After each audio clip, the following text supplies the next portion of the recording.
ભાવનગરમાં સકસાર મચાવનાર લઠ્ઠાકાંડ મામલે પોલીસે કડક કાર્યવાહી હાથ ધરી છે। આ કેસમાં સ્ટેટ મોનિટરિંગ સેલ દ્વારા ઝડપાયેલા મુખ્ય સૂત્રધાર રઈસ સહિત તમામ 13 આરોપીઓને કોર્ટમાં રજૂ કરવામાં આવ્યા હતા, જ્યાં સરકારી વકીલની દલીલોને ગ્રાહ્ય રાખી કોર્ટે તમામ આરોપીઓના 10 દિવસના રિમાન્ડ મંજૂર કર્યા છે।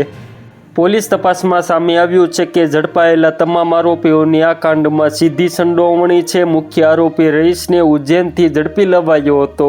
લઠ્ઠા માટેનું રો મટીરિયલ અન્ય રાજ્યોમાંથી મંગાવવામાં આવ્યું હતું। હાલ 21 શખ્સો સામે ગુનો નોંધી વધુ તપાસ ચાલુ છે।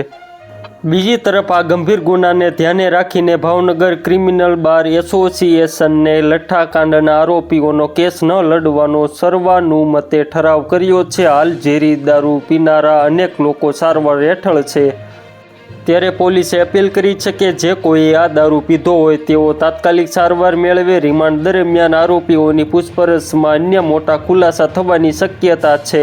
તો મિત્રો, હાલ માટે એટલું જ। ફ્રી મળીએ નવી અપડેટ નવા સમાચાર સાથે, તે પહેલાં ખાસ કરીને વિડીયોને એક લાઇક અને BTV ગુજરાતી ન્યૂઝ યુટ્યુબ ચેનલને ખાસ કરીને સબસ્ક્રાઈબ કરવાનું ભૂલતા નહીં મિત્રો।